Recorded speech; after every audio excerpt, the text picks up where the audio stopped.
पाकिस्तानी होने के नाते मेरे आप लोगों से चंद सवाल हैं। ये सुनने के बाद आप अपनी राय ज़रूर दीजिएगा कि यहाँ पर क्या सही है, क्या गलत है।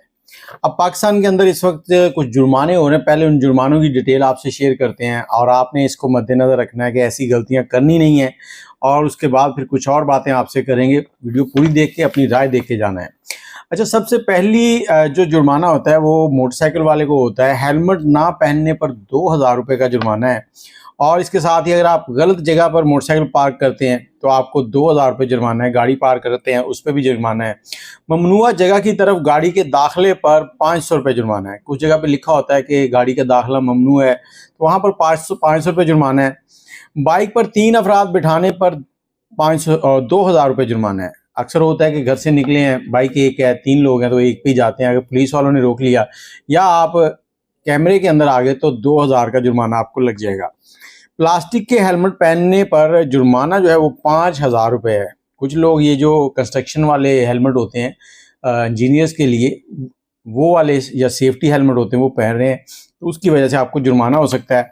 ट्रैफिक सिग्नल की खिलाफ वर्जी पर जुर्माना 1000 रुपये है। अब सिग्नल लगा हुआ है, कुछ लोग क्या गलती करते हैं कि बिल्कुल वाइट पट्टी जो है ना उसके ऊपर मोटरसाइकिल चढ़ा देते हैं। अगर वहाँ भी आपने चढ़ा दी तो आपको जुर्माना हो जाएगा। अगर सिग्नल लगा हुआ है और आप गुजर जाते हैं तब भी आपको जुर्माना होगा। अब वन वे पर जुर्माना। वन वे एक रोड है जो जाने के लिए है, आने के लिए नहीं। अगर आप उस पर उल्टा आ रहे हैं तो आपको अगर कैमरे देख लेगा तो फिर भी जुर्माना है। अगर कोई वार्डन, ट्रैफिक पुलिस एहलकार आपको देखता है तो तब भी जुर्माना होगा।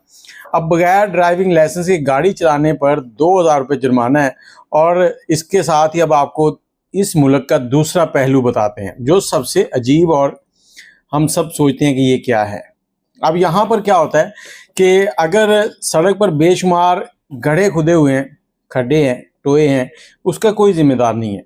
गलियों में सीवरेज का पानी, बारिश का पानी घरों में दाखिल हो जाता है, लोगों के बेसमेंट में दुकानें उनमें दाखिल हो जाता है, कोई जिम्मेदार नहीं है। मेन होल्स के ढक्कन नहीं है, रोज़ाना एक्सीडेंट, लोगों की अमवात, लोगों की हड्डियाँ टूट रही हैं, गटर का ढकना नहीं है, लेकिन जिम्मेदार कौन है? कोई नहीं है। अब चलते हैं आगे। ये कुछ चीज़ें मैं आप लोगों के साथ शेयर करने वाला हूँ आज, तो इन चीज़ों के ऊपर आप अपनी राय दे सकते हैं कि कौन सी चीज़ गलत है, कौन सी ठीक है। अब सरकारी अस्पतालों में चले जाएं तो वहाँ पर दवाइयाँ नहीं होती। अब आपको कह दिया जाता है कि बाहर से दवाई ले आओ। अगर डॉक्टर को भी कह दिया जाए ना कि पर्ची लिख दो, डॉक्टर लिख के नहीं देता कि आप कहीं वीडियो लगा देंगे उसकी नौकरी चली जाएगी, लेकिन अस्पताल के अंदर दवाइयाँ नहीं है तो उसका भी कोई जिम्मेदार नहीं है। नकारा, सिग्नल लाइट्स, कोई जिम्मेदार नहीं। बहुत सी जगहों पे सिग्नल लाइट्स जो हैं या फिर रोड के ऊपर जो ट्रैफिक की रवानी के लिए वो रिफ्लेक्टर लगे होते हैं प्लास्टिक के, वो भी नहीं है, टूट गए हैं, दोबारा लगाने वाला कोई नहीं है, कोई जिम्मेदार नहीं है।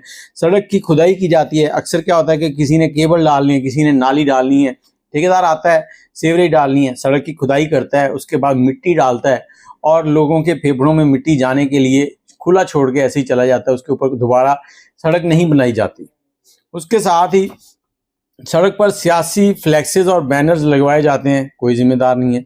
सड़क के ऊपर मतलब बिलबोर्ड लगाए जाते हैं, उसके ऊपर बैनर्स लगे हैं, तूफान आता है, नीचे गिरते हैं बैनर, या किसी और वजह से भी लोगों के ऊपर गिरता है, कोई एक्सीडेंट हो जाता है, कोई जिम्मेदार नहीं है, कोई पूछने वाला नहीं है। फुटपाथ पर बेशुमार तजावजात, कोई जिम्मेदार नहीं। फुटपाथ के ऊपर मतलब लोगों ने चीज़ें आगे बढ़ाई हुई हैं, और ख़ास तौर पर बैंक्स के जनरेटर पड़े होते हैं, बड़ी दुकानों की कुछ चीज़ें पड़ी होती हैं, उनके ऊपर कोई कार्रवाई नहीं। गरीब अगर कुछ कर ले तो उस पर फौरी कार्रवाई होती है। फुटपाथ पर बेशुमार तजावजात, सड़क पर उबलती कचरा कुंडियाँ, कोई जिम्मेदार नहीं सड़क के ऊपर। और सबसे बड़ा अलमिया ये होता है कि वासा वाले या कोई भी आते हैं, गटर साफ करते हैं, सड़क के बीचों बीच गंदगी का ढेर लगा के गटर साफ करके चले जाते हैं, उसको उठाने वाला कोई नहीं है। वो फिर खुश्क होकर मोटरसाइकिल के टायरों के साथ लग के हवा में उड़ती है और उसके बाद फिर लोगों के नाक के ज़रिए फेफड़ों में जाती है। हेपेटाइटिस बी, सी, इस तरह के प्रॉब्लम्स आते हैं। और इसके साथ ही सड़क पर रात के औकात में रोशनी का कोई इंतज़ाम नहीं। अमूमन आपने देखा होगा शहरों में स्ट्रीट लाइट्स लगी होगी, लेकिन उन स्ट्रीट लाइट्स को कनेक्शन नहीं होता। अगर कोई स्ट्रीट लाइट को कनेक्शन है, कोई ख़राब हो गई है तो वो महीनों ख़राब रहती है, कोई सही करने वाला नहीं होता, तो उसका कोई जिम्मेदार नहीं।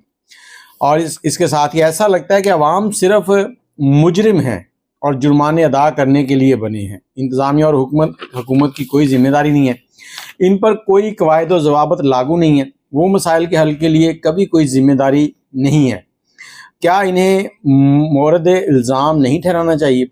शहरी फ़राइज़ अदा करें, शहरी तकलीफ़ का सामना करें, शहरी टैक्स अदा करें, शहरी चालान कटवाएं, शहरी हुकूमत का ख़जाना भरें और हुकूमत हमारे टैक्स से, पैसों से अय्याशियाँ करे। हालात तब्दील होने चाहिए, मैं तो आपसे यही कहूँगा।